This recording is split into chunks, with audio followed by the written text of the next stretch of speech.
What's up, everyone? This is Wild Phil with Wild Philosophy. Let's get wild.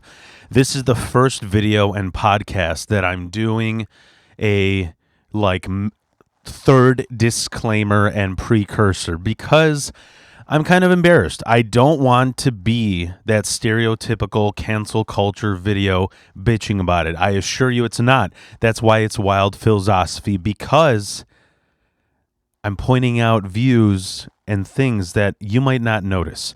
What am I doing in this video? First off, I want to 100% tell you I'm not stirring any type of pot. I'm not. Even though sometimes I like to do it a lot. This is turning into a limerick. No, I'm not doing that. What I'm doing is I'm teaching people that we cannot have this type of double standard. There's two things you can have. You can either not have a double standard or you can learn forgiveness. And I'm inching towards forgiveness because that's being kind through wild philosophy and Taoism and Stoicism. Let's be kind. People make mistakes, but you can't say this person did this, so fuck them, fuck their career, fuck their life. But then this person did the same exact thing, but, we don't like them, so leave them alone. No, we can't do that. That's why I'm making this video. It's not to stir the pot. I'm making this disclaimer because this is a sort of significant moment because that's the thing. People are saying that other people are complaining about Bud Light because of the trans ad. I haven't even seen it, and I don't even know if it's true because maybe media is telling people that other people are doing it and they're the ones stirring the pot because they're desperate. So think outside the box. Think for yourself. Okay, maybe it's not even fucking true.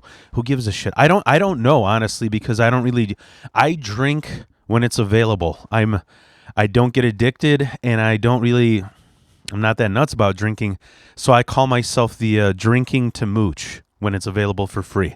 That's the kind of drinker I am. So I don't know if any of this is true, but like I said, people are talking about, these people are canceling. Listen, like I said, don't have a double standard. The other thing, the main reason I just want to get to the video, okay? Because I'm just going to make a whole fucking 45-minute disclaimer. Let's just get right to the point. The main reason why I made this video is because I don't like extremes. Balance. Yin and yang, okay? Balance. I don't like extremes. I don't like people who tell you, I fucking hated that, or I loved it. They're full of shit because everything has flaws. Everything has dings. So you can say what I liked it a lot. But to go to these extremes, it's bullshit. And what I mean by that is things that are overhyped. Overhyped where they hate them or overhyped where they love them. For example, let's talk with the oldest example that I know. How many people told me growing up that Kiss, the greatest rock band in the world, Kiss, they actually suck. I'm sorry that I go to that extreme, but they suck. Kiss, I was so pissed off as a child because I remember one week, we didn't have internet, so I would go to the record store weekly, and I remember one week I spent my allowance already, and I went to the record station and I listened to this band called Immortal, which is my absolute favorite number one black metal band of all time. It's what got me into black metal, and I loved it so much, but I didn't have the money to buy it. So I came back a week later with my allowance. I'm like, I'm trying to describe to the record store guy, it's these three guys with long hair with black and white makeup. It must be Kiss. And I bought, I was like, you know what, it wasn't Kiss, but fuck it, I'll buy the Kiss album. I was like 12 years old. I bought this, the Kiss live album that they had the best songs on there. Bro, it sounded like if they had a rock band that was made for Barney and Friends or for Coco Melon or Baby Shark. Kiss fucking blows. And it drove me insane that so many people love them. And that's why I actually, when people are to that extreme, I try to sort of be contrarian. It drives me to be contrarian to check it out. Meaning, people hated Nickelback. So I checked them out. And honestly, Nickelback isn't as bad as how many jokes there are about them.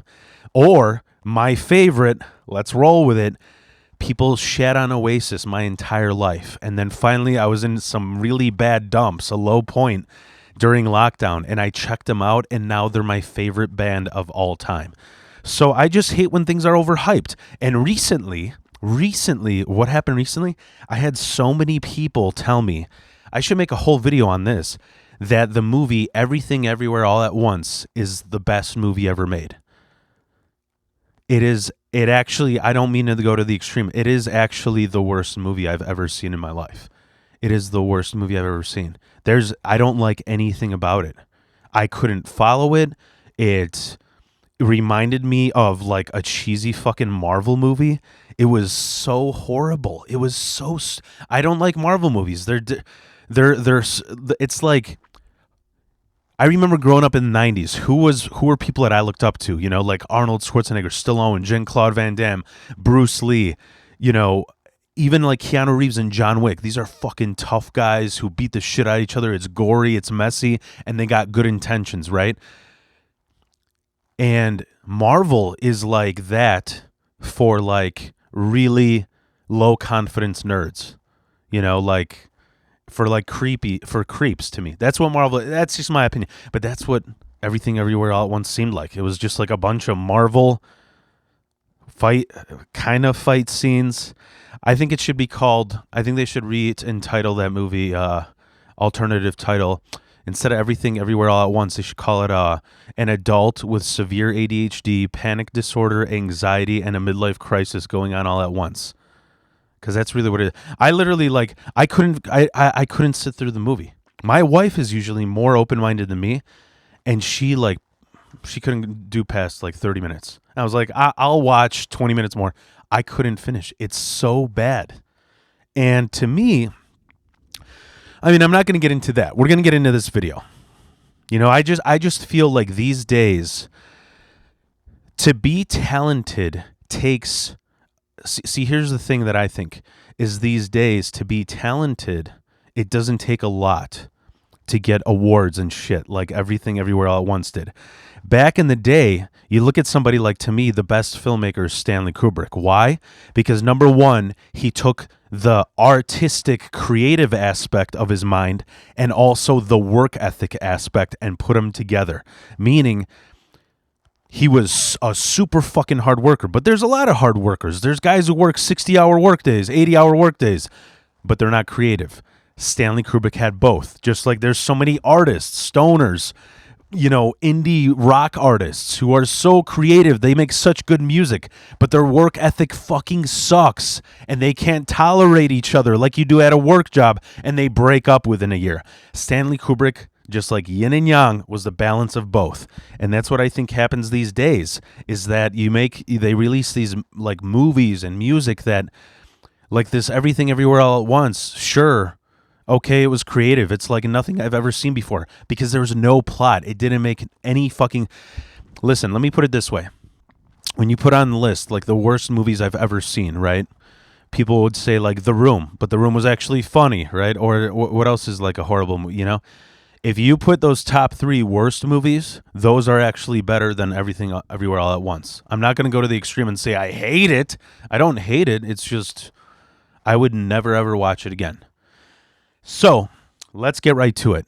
Why am I doing this video? Let's get right to it. Because the double standard or forgiveness. Everybody makes mistakes. So trigger warning, or should I say trigger? I don't like that hard R. I'm going to cancel things that I think were overhyped, things that people thought were unbelievably good, and I was just like, nah. And then they're like, you got to check it out. And then I check it out, and I'm still like, whatever. And those things are Jordan Peele movies, Queen, Prince, and David Bowie. And I hope you enjoy it, because you might learn something. You might learn that... these you think these people, they're these icons, they're these amazing things. Well, if you, I'm not bitching about cancel culture. I'm just playing by your rules.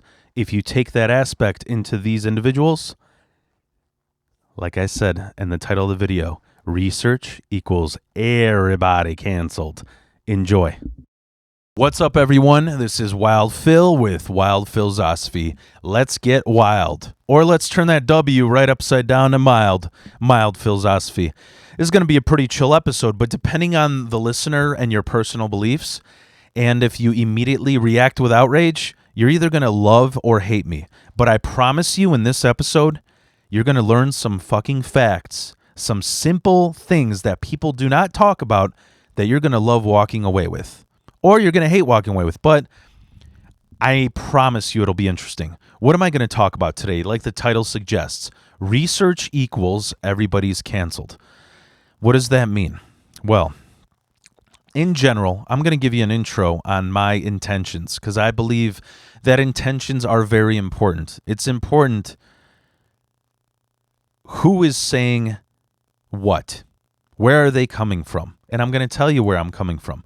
Then I'm going to go over some things that I feel there's a double standard on about cancel culture. You know, I don't want to be that trillionth white dude who's talking about cancel culture. I don't want to be that fucking guy. There's so many like Republican dudes talking about. I made a bit about how it seems like no matter what side you're on, like each month there's a new trendy buzzword for white people. One month it's nefarious, next month it's gaslighting, next month it's mansplaining, and this month it's cancel culture. I'm not going to be that guy. But I do like to question things. And so today, like I said, I'm going to give you a little bit of an intro on my intentions. Second of all, I'm going to cancel a few things that people don't want to cancel. I've been bitching for years about how much I don't think Jordan Peele is a good director, and I'm going to tell you why. Then I'm going to fucking talk about 3 figures that I give 2 shits about, and that I'm like, why aren't people talking about this? Prince, David Bowie, and Queen, okay? So if you have a real emotional attachment to those things, I'm sorry. Just buckle in, okay? And I'm sure you'll learn some things that nobody talks about. Why? Well, because we live in a world that nobody thinks for themselves. And that's where I'm going to get to with this intro. First of all, what is wild philosophy? I've talked about this in other episodes where I take aspects of Stoicism, Taoism, the yin and yang as tattooed on my hands, and my individual wisdom that I've gained through basically being a lone wolf my whole life. I never got the support of my parents. I had to raise myself. I wasn't good at making friends because I was always 21 steps behind everything. I mean, learning English, learning how to get good grades. I had to always fight for it's a constant uphill battle for me. And guess what?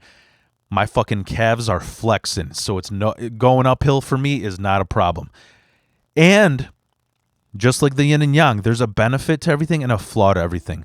So what's the benefit to being a lone wolf? The benefit is sometimes I view things and see things in such simplicity that you might end up hearing something that you never even thought about. We live in a world that we've made so complex, so complicated. People immediately, their impulse is to go with outrage. And my immediate impulse, because I'm an individual, is like to question things and to think for yourself. So let's get started. Everybody is canceled, right? What am I talking about? Well, it's my firm belief that if you dig deep enough, that's a funny thing. Think about it physically. Let's get simple here instead of getting wild. Digging, if you're digging with a shovel, you could just scratch the fucking surface and find dirt. And that's what I'm saying is like, I would say 50% of people, you don't even have to dig deep to find dirt on them. 100% of people, if you dig deep enough, you will find dirt on them. I feel everybody has potential to get canceled. They do. And it's really about, in this Hollywood-fueled American world, it's really about who draws what boundaries where. Part of the problem is that we live in this world where we keep being told, be yourself, be yourself. So what do people do? It's like, to one kid, they go to like a super progressive school, and to them, being themselves is wearing a MAGA hat and camo and an American flag shirt. Bro, there are trillions of you out there. You're not being yourself. And to another person, it's dyeing your hair blue, shaving your head, wearing a Black Lives Matter t-shirt, and, oh, I'm an individual. Millions of you out there, bro. Nobody is thinking for themselves. No one is thinking for themselves, and no one... It's always outrage. It's always outrage. And that brings me to my next thing. Humans are not perfect. We are not flawless. We make mistakes. And the question is, do these people that make mistakes, do they deserve to be canceled? Do they deserve their entire career, livelihood to be ruined because of one mistake? That is ridiculous. That is absolutely ridiculous. What happened to forgiveness? In a world where people shit on religion all the time, they immediately associate forgiveness with religion when the truth is, that pendulum is swinging back. We're realizing this outrage, it's making us just more stressed out over in a privileged world. If you're in America, you're privileged. And you shouldn't be wasting your time on this stress. You're holding a bag of glass and rocks that is cutting up your back when you could just let it go, forgive some people, and maybe you'd be a happier person. Humans aren't perfect. We all have dirt on each other. I've self-canceled myself, mentioned some of my stories in redemption on this podcast to let people know. But everybody's got dirt on them. And most of all, this is me calling myself out. I love calling people out on their shit. I love calling people out on their shit. And that's why we're going to get to some very, what's the word? These I'm a huge film nerd, and I can't stand when people are so nuts about these Jordan Peele movies. And instead of judging them as movies, they immediately judge it. I was just talking about it in my previous podcast with a guest. They immediately judge it. This is a huge, image for black culture. What are you talking about? I'm judging it as art. You know what I mean? If you're, whatever it is that you're into, whether it's film, whether it's music, are you telling me that if an artist absolutely sucks at their craft, but they're super progressive about it, then suddenly they deserve some kind of recognition? It's ruining art. It's ruining film. It really is. Because you have the possibility to be also a good artist and sort of push those ideas. You could do those at the same time. But if a movie is, I'm going to call a spade a spade. If a movie's shit, it's shit. So let's get started, okay? Because I kept getting told, so let's get some examples, okay? I'm going to give you some examples in my personal life before we get into these research. This is going to be so funny because I feel like such a fucking nerd. I feel like a dork that's on the Daily Wire because of the amount of research I've done. I've never done this much research on anything in my personal life. I feel like I'm back in college. But you're going to learn some things. So let me give you an example of what I'm going to talk about. Basically, like I said before, nobody thinks for themselves. So if somebody's like, this image is really cool now because they're super, open-minded and we're these are voices that have been unheard and they're finally being heard. But maybe they're shit. Maybe you should ask yourself that. Maybe they're fucking shit. And an example of this is, First example I like to. I'm not going to mention who it was, but I love Mac DeMarco, and Mac DeMarco's got amazing. He's like that slacker rock, He's the modern Velvet Underground to me, but better. I like Mac DeMarco better. I feel like every music. This is another thing that people might get mad. I feel every music decade gets better and better because they take the best aspects of the decade before and they evolve it. So metal is continuously getting better. Rap is continuously getting better. Slacker rock, Mac DeMarco, is continuously getting better. And what happened is I have a friend who's super, she lives typical, lives in Wicker Park, the Portland of Chicago, loves Mac DeMarco. He's super, it's a very progressive crowd. I don't care what kind of crowd it is. I love the music. But then I found a video. I go, oh my God. I love the video because rock and roll is fucking rock and roll. Rock and roll is about doing whatever the fuck you want and not caring about it. And that's the other thing I want to quickly stress before I get into this canceling of my own. I'm not canceling anybody. I'm not shitting on anybody. What I'm doing is I'm awakening you to some facts that you're not aware of. and you can draw your own boundaries. My boundaries are you can separate the art from the artist. You can, depending, but you know what?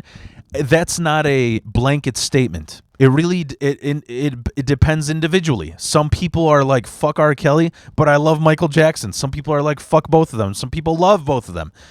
Personally, sometimes I'm able to separate them depending on the thing. And I'm talking to this friend of mine. She's a girl. And I ruined Mac DeMarco for her. And boy, am I about to ruin some shit for you listeners, because I was telling her, I'm like, oh my God, have you seen this video? There's a video of Mac DeMarco where he's going wild because he's a fucking rocker, okay? Rock is about rebelling. He's at a show and he's hanging upside down from some rafters naked. And then he sticks his thumb up his ass and then licks his thumb. And she's like, oh, I don't believe that's true. I don't believe, there's no way he would do that. That's so disgusting. That's so not Mac. I'm like, what do you mean that's so not Mac? Mac is, he's a fucking stoner who lived on the shore of Canada. He gave his phone number out on one of his albums. He's a chill punk rocker. That's the vibe that I get. He smokes cigarettes, doesn't care. You know, he's a fucking rock and roll icon. Why wouldn't he do that? And she's like, no, I don't believe that because of the crowd. The crowd is like super, super progressive, you know, like hipsters who like Mac DeMarco. She didn't believe it. And then I showed him the video. She's never listened to him again. I'm like, are you fucking kidding me? Let the guy lick his shit off his own thumb if he wants to. Come on now. Are you kink shaming? So anyways, that's one reason why I got into it. The other reason why I got into it, I was talking about Velvet Underground. I mentioned this in another video that people don't understand. I had a friend of mine who was real fucking pissed. You know, another reason why I'm doing this video is because look at all the stuff that's going on right now with J.K. Rowling and this Harry Potter thing, right? I will give my thoughts on that after the Velvet Underground thing. But let's get with the Velvet Underground thing first, right? I had a friend of mine, super, like, he identifies as alt-left. I'm friends with everybody everywhere. You know, I just love the art. And he told me, you know, he loves Velvet Underground.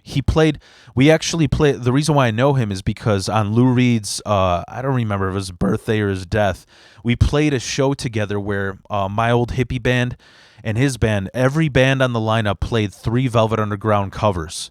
And I absolutely love the show. It was great. But the point is that he loves Velvet Underground, but then he wrote this huge thing about how the director of Joker, the movie Joker, is like, the woke mob is going to go after this movie. They're going to absolutely hate this movie. They're going to go after me. That's all he said, that these people are going to go after me. And they were trying to cancel him. They resorted to outrage and tried to cancel him. He didn't say anything wrong. He just said, these people are going to hate it. And I went after him. I go, bro, like, you know what's funny is, number one, people who love Velvet Underground, they also really are hyped up about Nico being involved in Velvet Underground. And I don't know if you know this, because Nico is a woman, just because.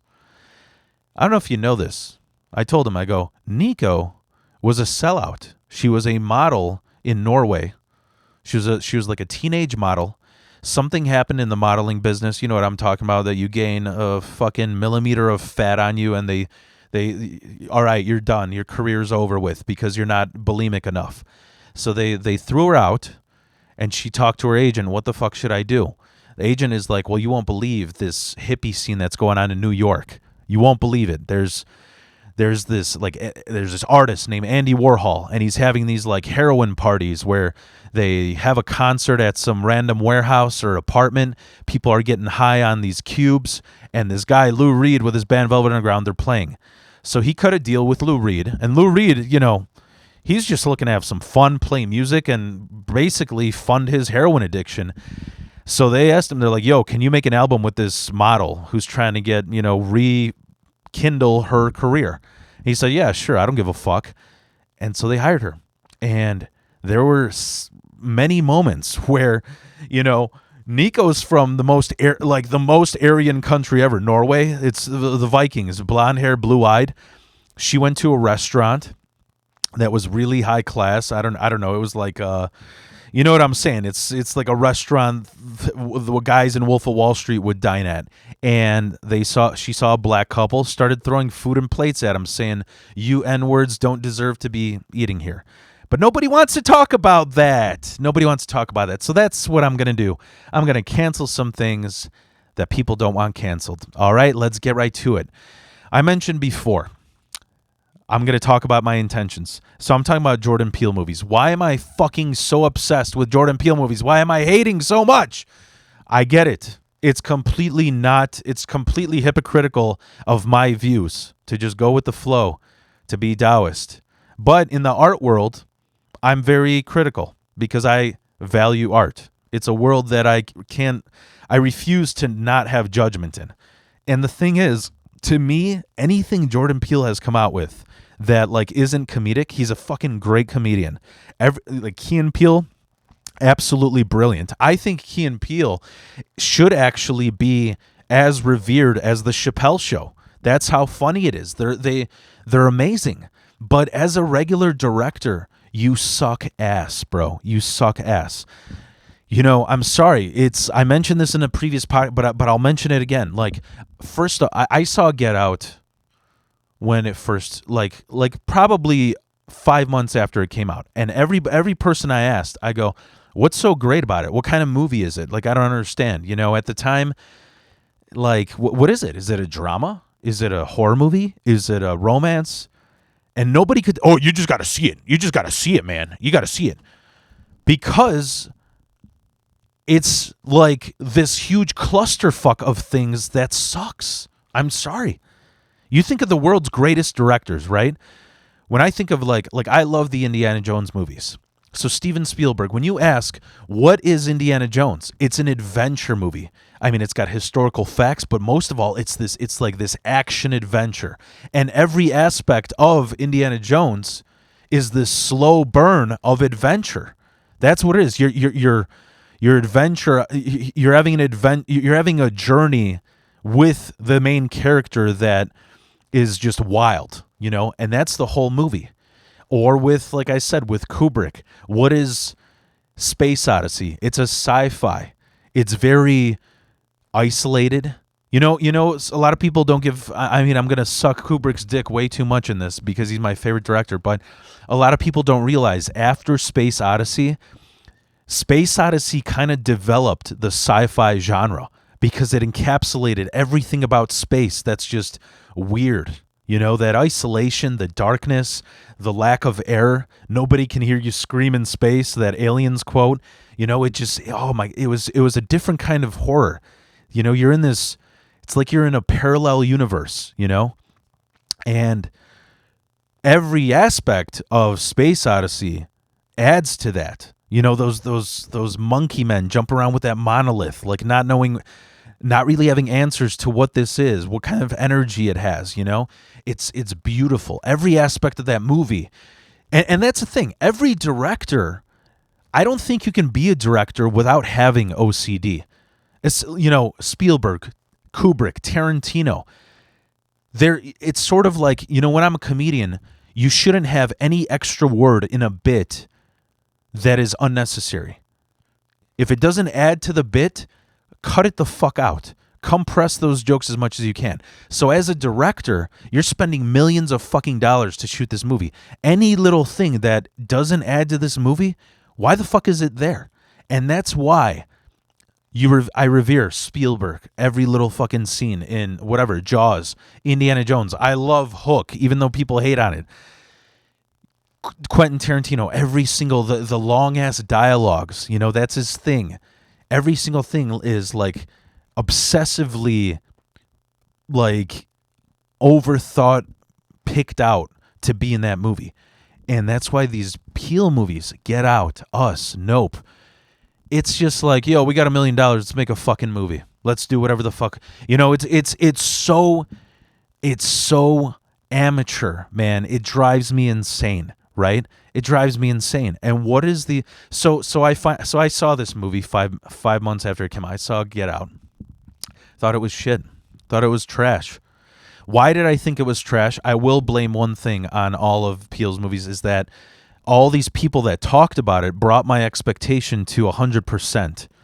So maybe if nobody talked about it and I saw it, and I tried to put myself in those shoes, maybe I'd see it as like 20% good, you know?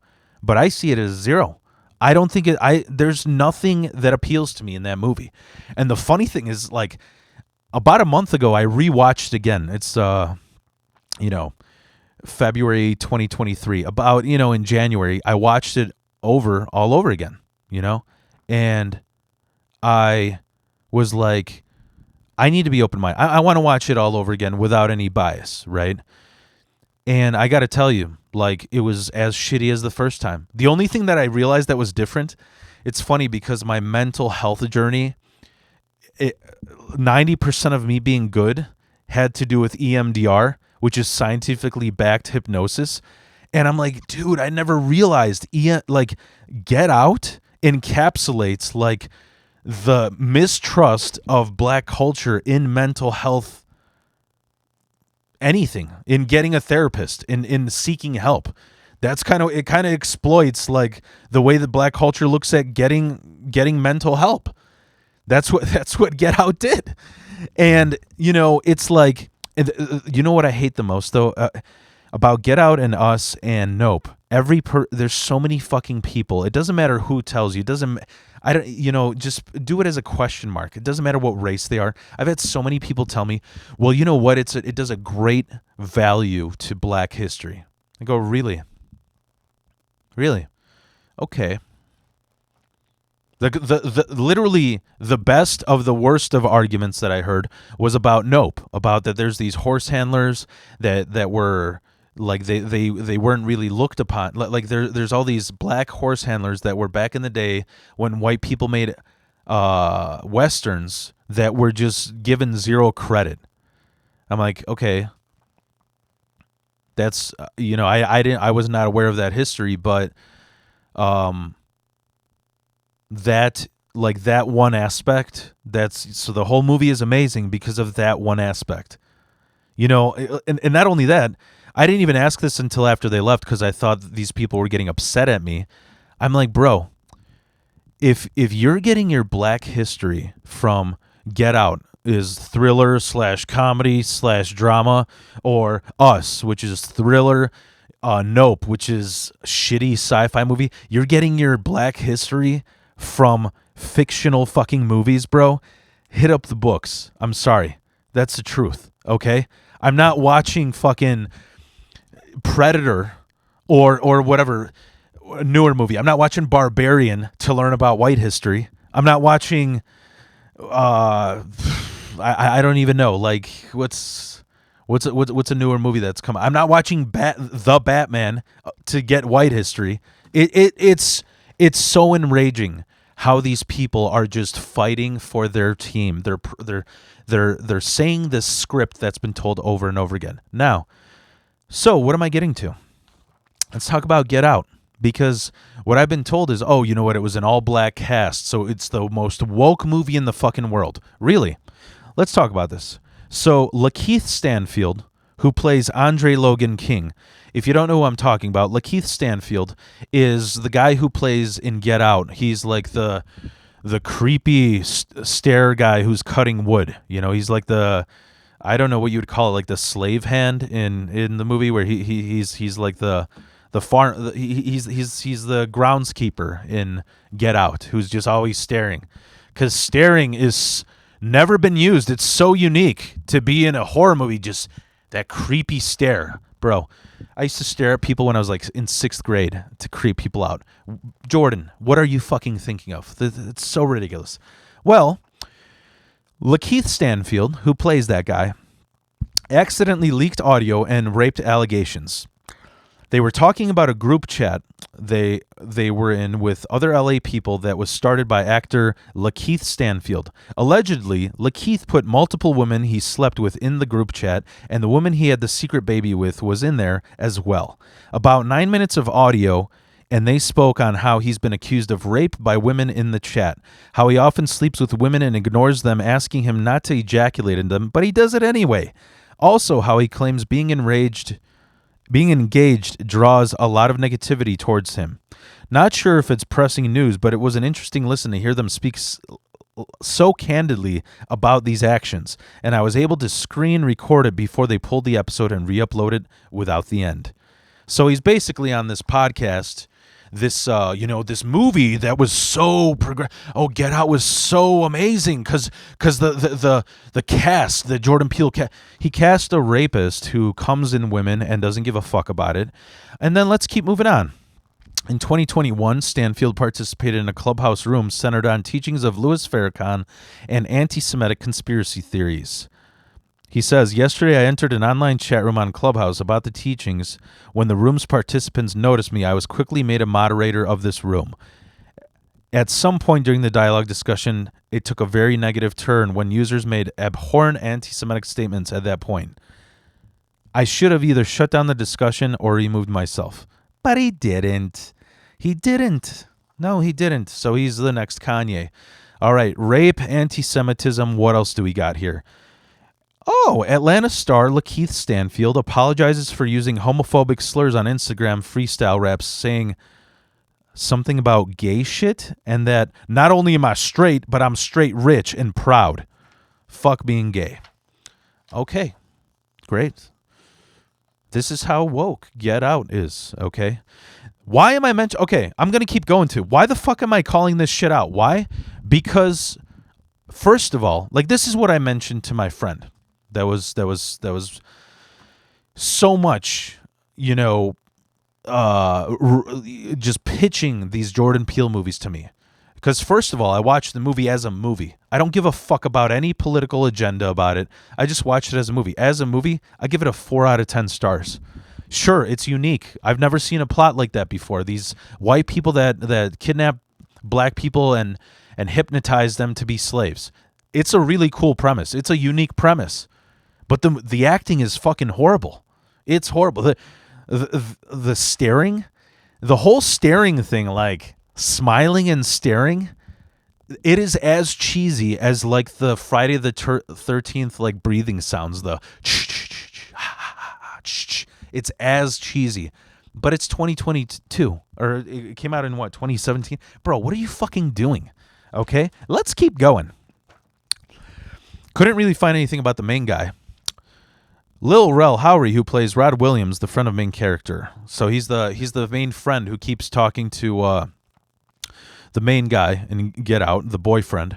I didn't find too much dirt on him, and I didn't really want to look that far because, to be honest, he's a Chicago stand-up comedian who sort of has very centered views similar to me. Let's call out everybody.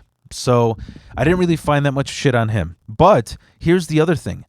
So many people talked about how this, listen, I am not shitting on people. I'm not even shitting on people who like Get Out. I'm shitting on the hype that it gets. It's not an amazing fucking movie.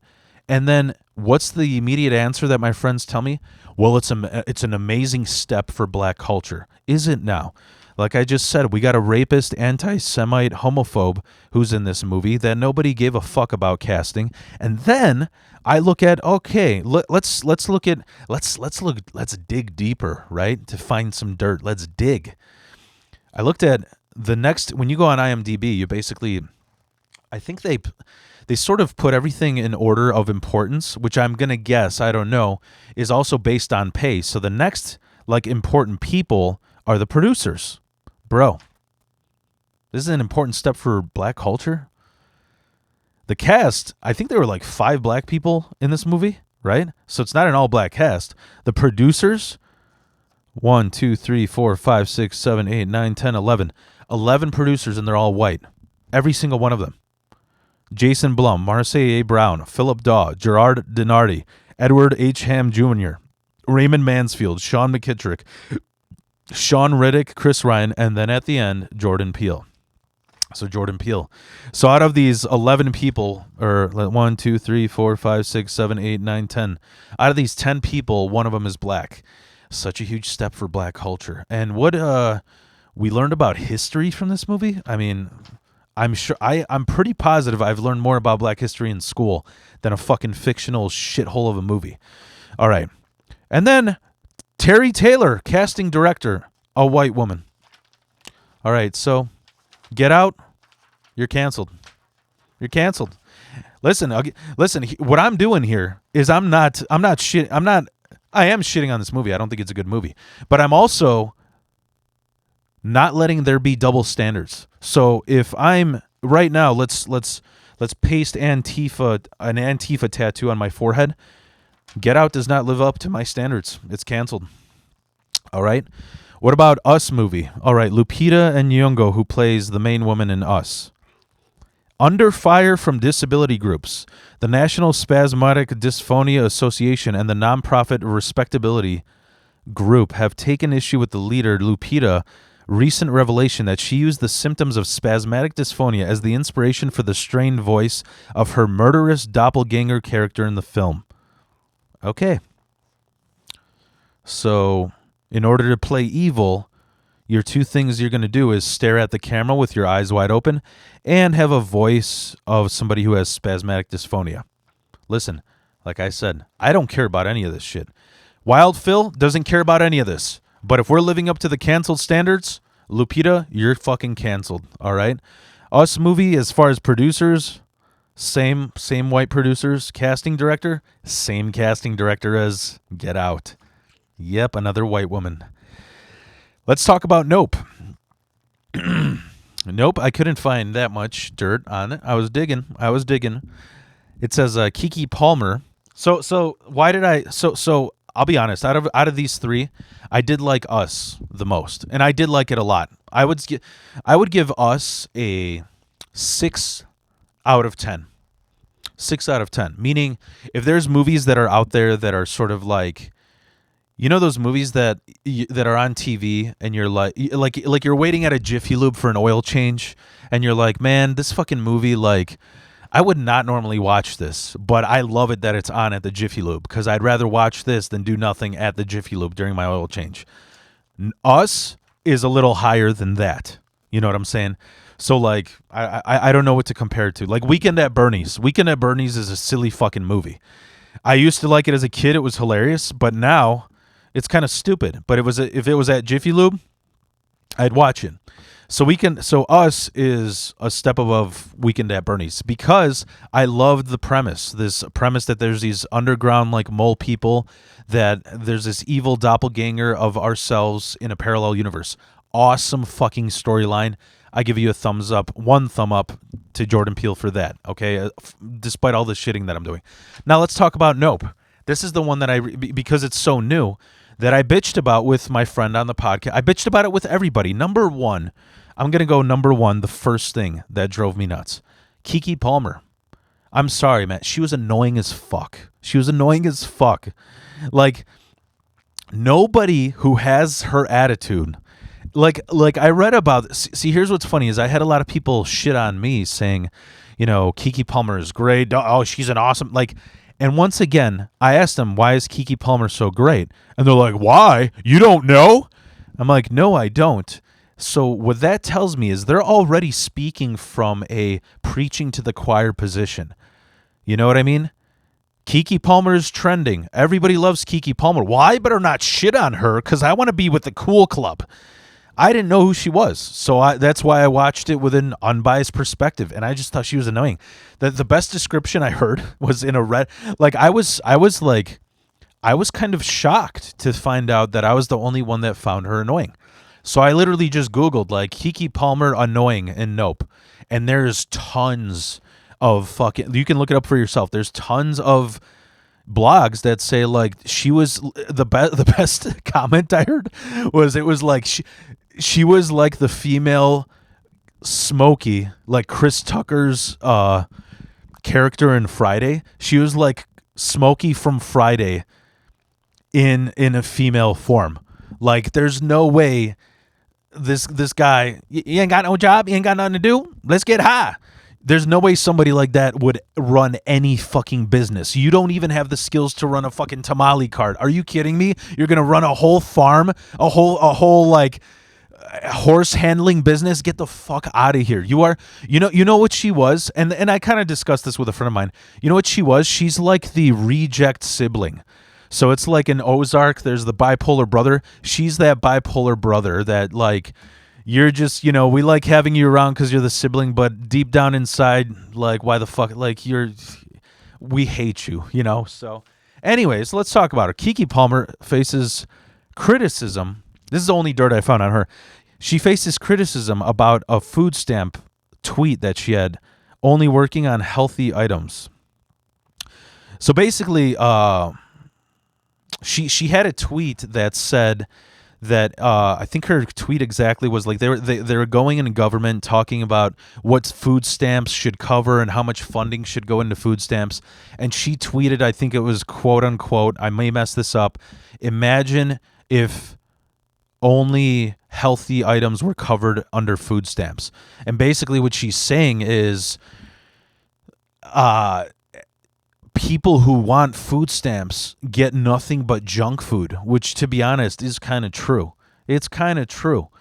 Like, you don't, like, people, I used to work at a grocery store. People who get food stamps, they get 20 cartons of cigarettes, Twinkies, and like 5 Faygo Diet Right sodas. So I would not disagree with her. Like, it might help these people be healthier, not be obese, not have diabetes, all these other things that sort of like are a burden, like a curse on impoverished people. I was a poor fucking person who my mom never wanted food stamps, but I can understand that, but she got shit for it. That's what she's getting canceled for.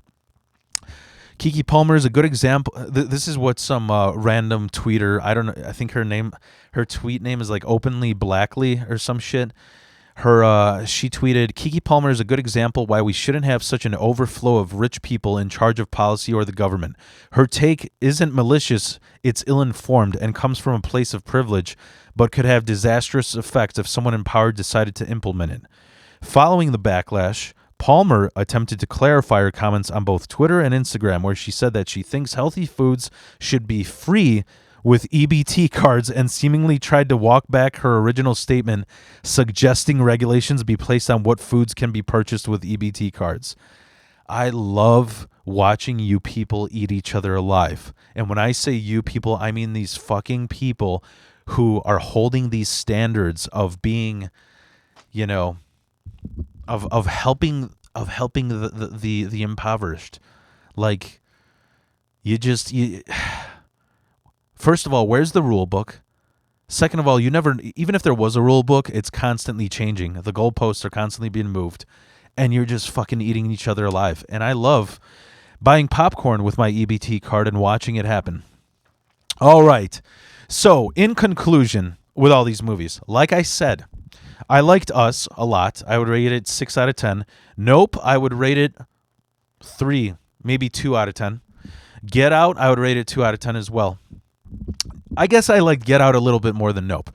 Why am I, now listen, I want to end this with a film perspective, okay? Like I said, I'm not judging it by any of these social justice things. That's why people are getting mad at me. Because I'm judging it as a fucking movie. I heard something that like Logan Paul said it's the worst. Nope was the worst fucking movie you've ever seen. I'm not surprised. Because it was pitched. It was advertised as a sci-fi movie. And like I mentioned to my friend who was on the podcast, that you'll know I'll let you find out, because you better be a fan and subscribe. But as I was arguing with my friend, I go, this movie's pitched as an alien/sci-fi movie. What do I think of when I think of sci-fi movies? Well, my top 3 sci-fi movies would probably be like T2, Terminator 2, the Aliens franchise. I can't really say which is my favorite. Probably The Thing. I mean, there's got to be a top 5. The Thing, The Fly, and maybe what else? I don't know. It's not a movie, but I would, if we're not talking about movies, I would put X-Files on top of all of those. Maybe right below Terminator 2. Amazing fucking sci-fi. Amazing. Now, bro, does Nope, are they even in the same bracket of any of those top 5 I just named? Ironically, the answer is nope. No fucking way. Nope fucking way. All right? No, I think the aliens are the only part that are That spaceship visiting is the only sci-fi part about it. It's so ridiculous. It's so ridiculous. And once again, it goes to all these like, a complaint that I had about Us was that when it goes to those bunny scenes, you're 100% Xerox copying Kubrick right there. You 100%. That whole scene where it's zooming in on those bunnies, it's the same fucking thing when they're zooming in on Jack Torrance at the typewriter or by the maze.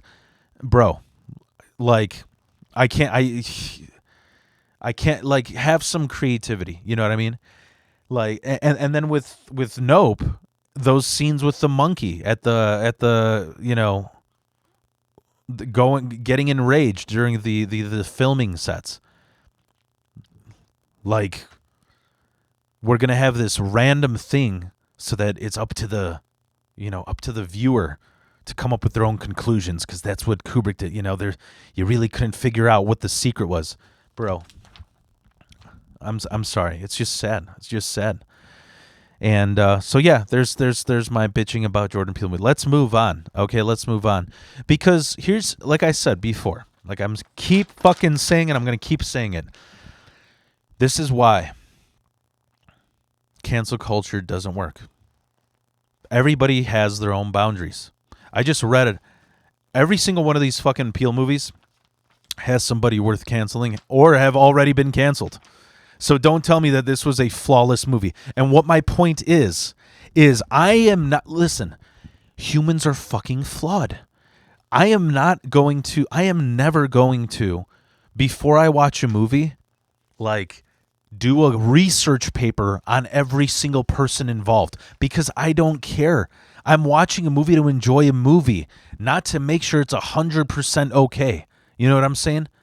It doesn't make any sense.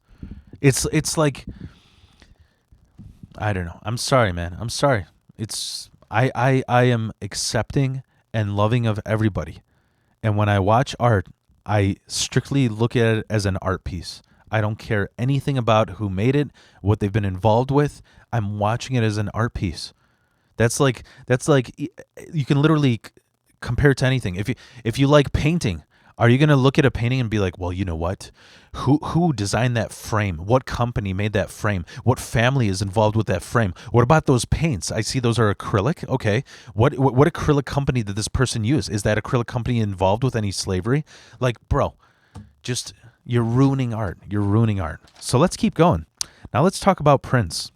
Everybody loved Prince. I don't give a fuck about Prince. Okay. I will admit, as a musician, he was a good guitarist.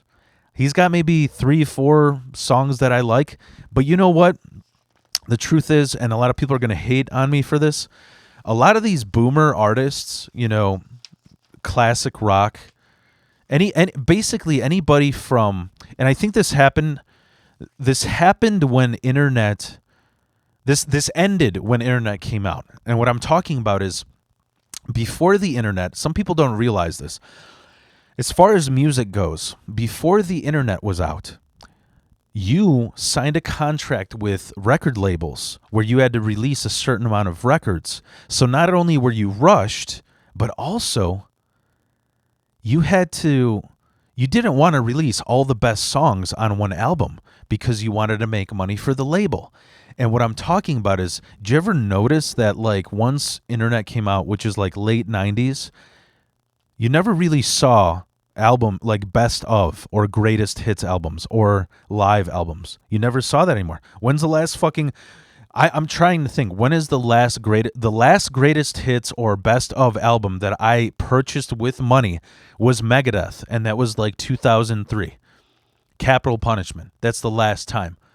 And that's around the time internet. Why am I mentioning this? Because all these boomer artists, I'm talking about 99 and before, a lot of these fucking artists, they released like albums where there's 3 amazing songs and the rest is absolute trash.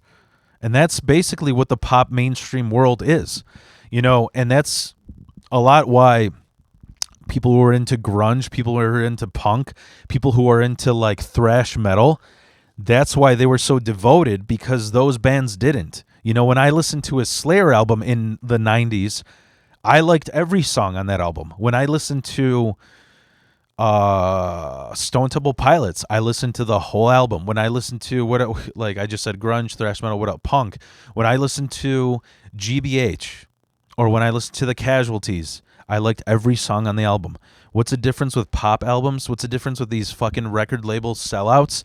They made albums purposely with 3 good songs and the rest is trash. That's why with Prince, I can only name like 4 songs that I like. Sure, he can fucking play amazing guitar, but if what comes out of the amp is shit, I don't care.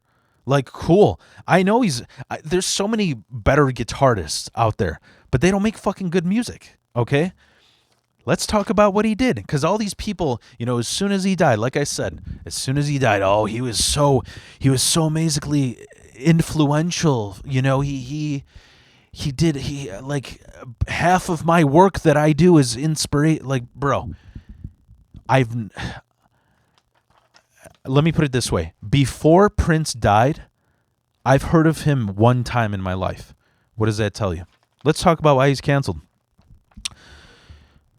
In a New York Times profile, O'Connor accuses Prince of terrorizing her after nothing. Oh, so this is about Sinead O'Connor. Listen, you got to take this with a grain of salt, because to be honest, Sinead, you're fucking out of your mind, and you kind of do a lot of things. You're one of those, I'll be honest, you're one of those people that will do anything to get attention when you are no longer relevant. That's the vibe that I get from her. Maybe I'm wrong, whatever. O'Connor accuses Prince of terrorizing her. After Nothing Compares to You became a runaway hit, O'Connor says that Prince invited her up to the Hollywood mansion where he was living at the time and proceeded to rip her for swearing in interviews and forced his butler to serve her soup even though she didn't want it. But the most disturbing accusation, according to the Times, is when Prince sweetly suggested a pillow fight only to thump her with something hard he'd slipped into his pillowcase. When she escaped on foot in the middle of the night, she writes, he stalked her with his car, leapt out, and chased her around the highway. O'Connor says, you've got to be crazy to be a musician, but there's a difference between being crazy and being a violent abuser of women. She furthers by saying she considers Nothing Compares to You to be her song. In the past, O'Connor accused Prince of using drugs regularly and was violent with women who were close to him. Okay. So he basically beat the shit out of Sinead O'Connor. Okay, I'm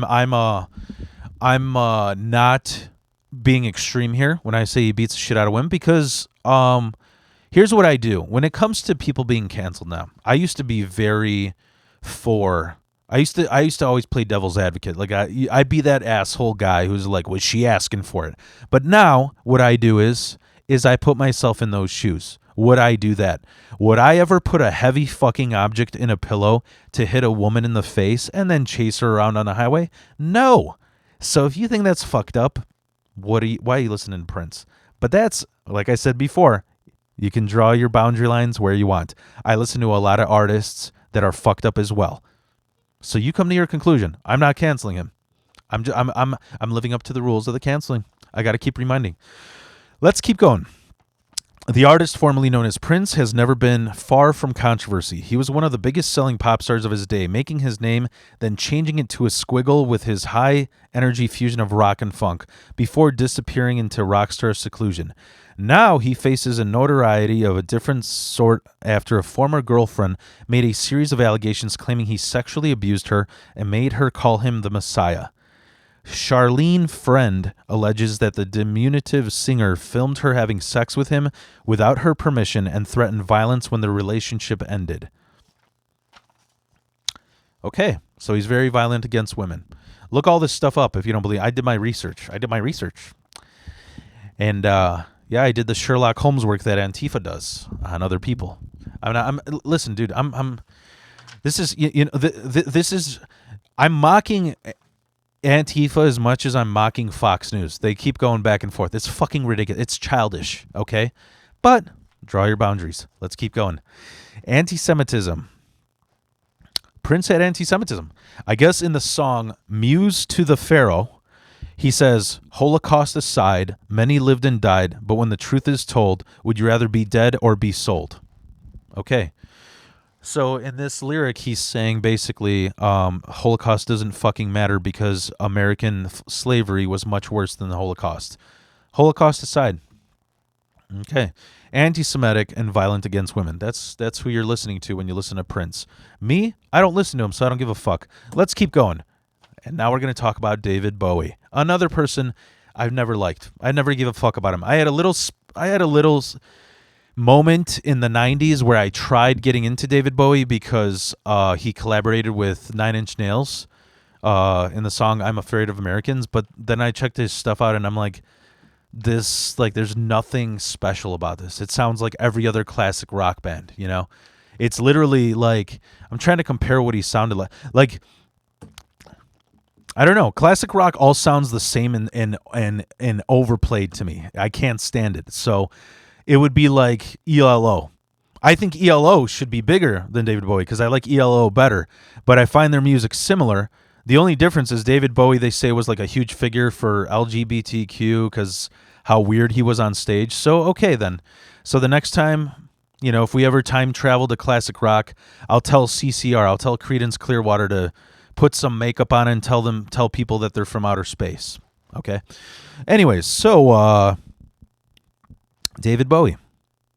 In the 1970s, Bowie allegedly had sex with an underage girl and later faced rape allegations in 1987. Bowie was never indicted for the crime, but these accusations represent the complicated legacy that Bowie left behind. This crime was not able to be indicted because in those times there was not enough evidence. So like rape kits and all that stuff, they didn't really you couldn't make a good conclusion back then, which is why it's considered still an allegation. Moving on, in the early 70s, Bowie allegedly had a sexual this is like the same. This is a different article, but the same information. Her name was Lori Maddox, who was around 15 years old at the time. Maddox was one of those many so-called baby groupies, which David Bowie called girls between the ages of 12 and 16, who frequently patrolled Sunset Boulevard in Los Angeles, a haven for musicians and entertainers in the 70s. The age of consent in California was and still is 18 years of age. So, to this day, Maddox claims that her decision to lose her virginity to the pop icon was consensual. While Maddox is entitled to believe this, the age of consent would have made the alleged sexual encounter illegal. In 1987, also, 30-year-old Wanda Nichols accused Bowie of forcing himself on her after a concert tour in Dallas. Bowie, who was 40 at the time, vehemently denied the allegations, calling them ridiculous and a ploy for attention, according to the Philadelphia Inquirer. The grand jury refused to indict Bowie on rape charges due to lack of evidence. Again, Dana Gillespie claimed that she had sex with Bowie when she was 14 and he was 17, after meeting him when he performed in Soho, 1964. So, listen, I guess, once again, I'm not shitting on David Bowie. I'm just informing you of the facts. This is the truth. I love calling people up.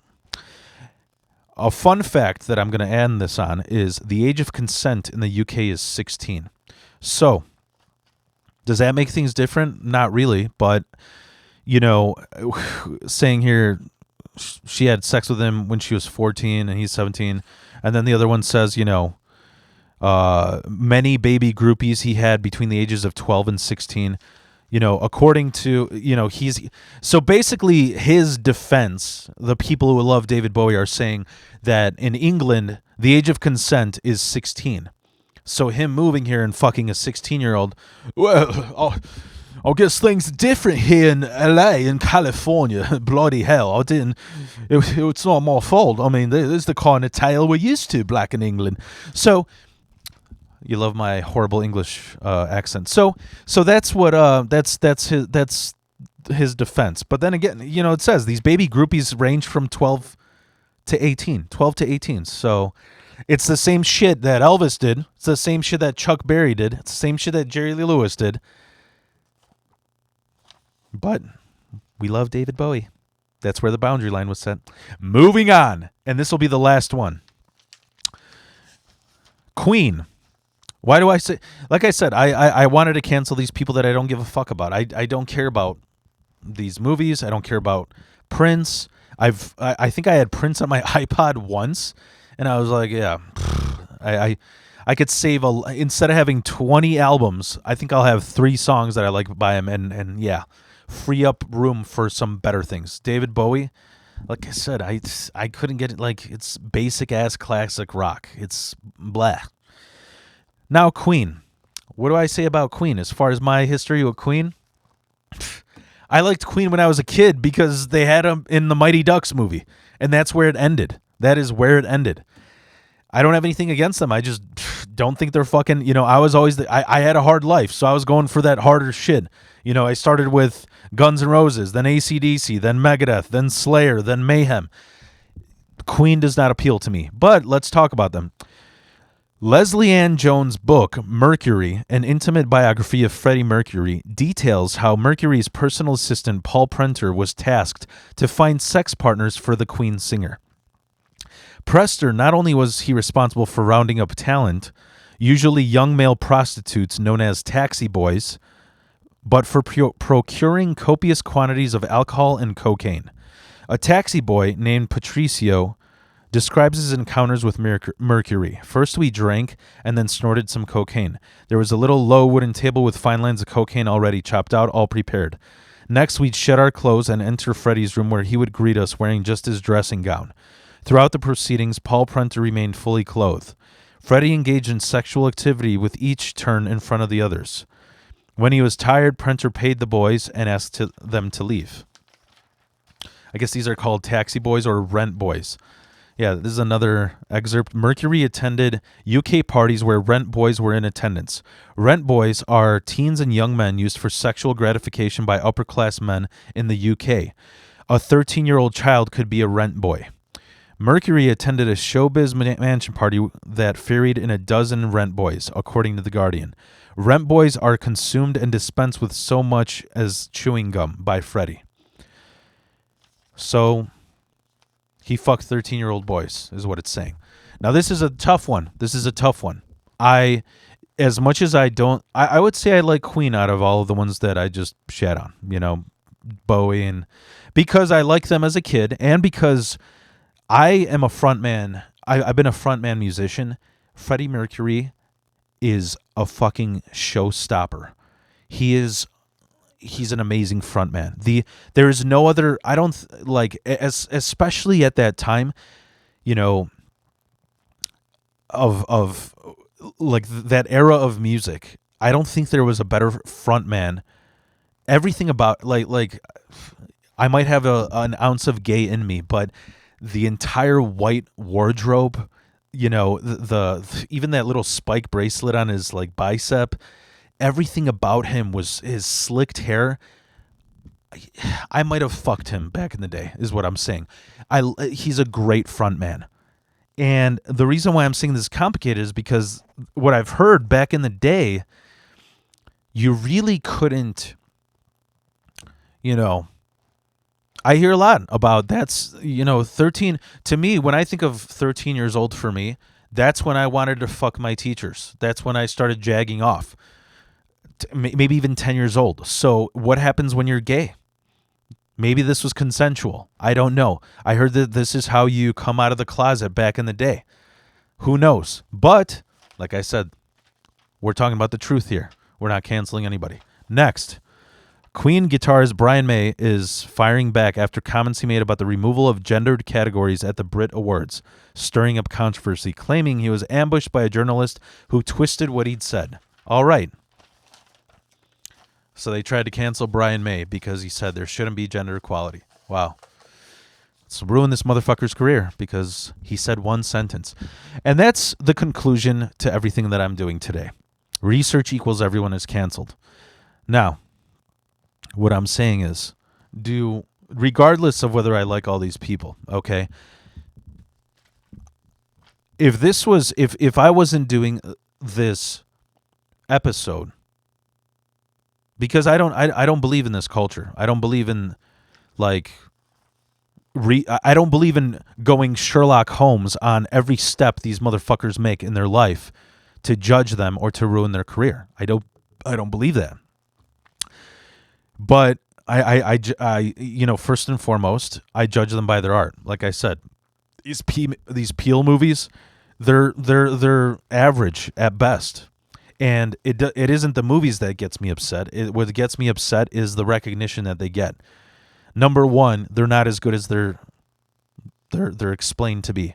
It reminds me of when I was a kid, and I used to get old boomers pissed off saying that the band Kiss sucks.